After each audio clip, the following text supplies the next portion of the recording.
Hello everybody, Top Paul here with Left-Handed Knife Reviews, and today we're going to be doing a review of the Manix 2 Lightweight, model number C101PBL2.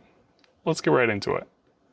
First up, we're going to have our facts and figures. This is a 3.37 inch blade in BD1N steel. These scales are made out of Spyderco's FRN, and the handle measures in at 4.66 inches. At the time of this review, this knife sells for $105 on Blade HQ. I'm going to put some items on the table for size comparison, as the exact dimensions of the knife will appear on the screen. First up, we have our Dixon Ticonderoga pencil. Follow that up with the Spyderco Paramilitary 2.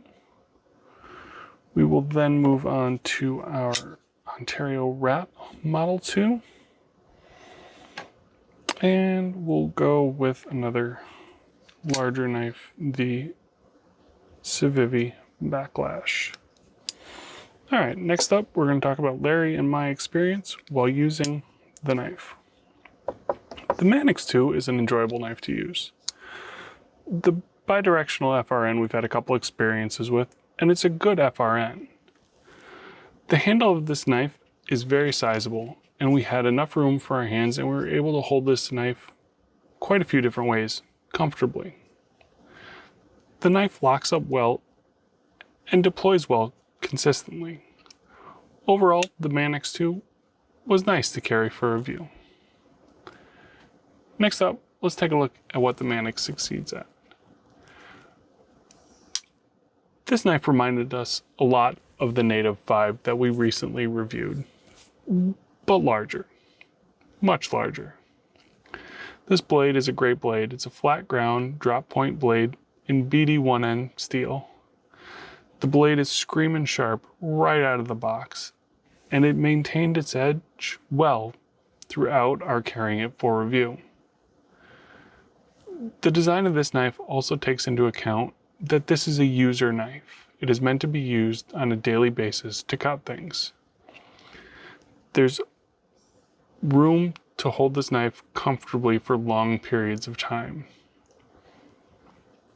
There are knives that are built for you to hold it, and then there are knives and handles specifically that are meant to be held different ways. And this is one of those handles.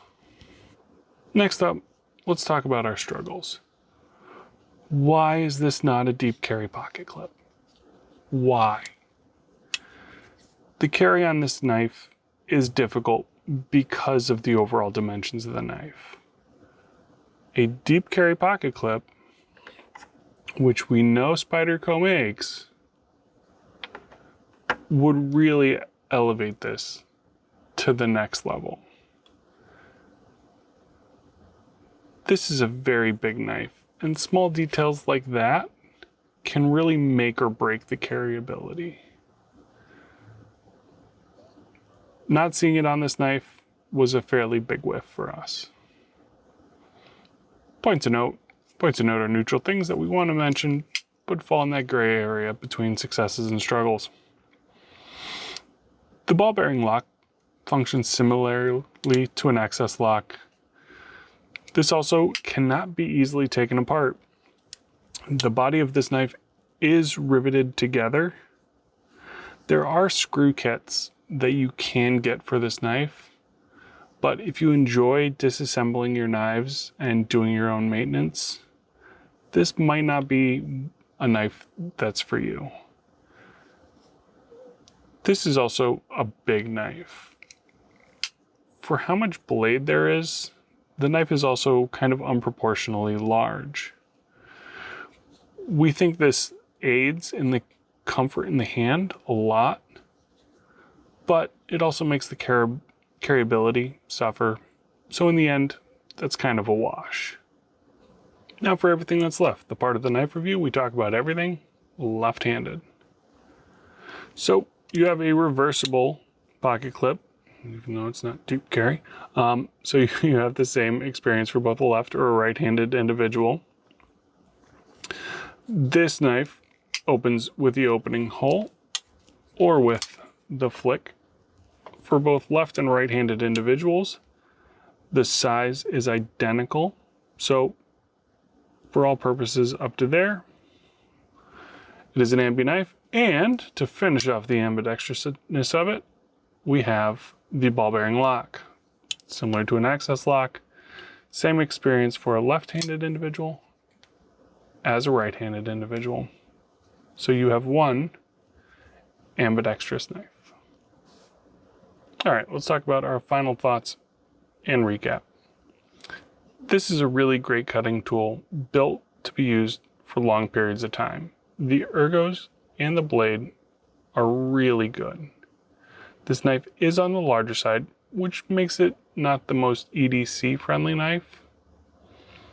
This knife operates identically for both left and right-handed individuals.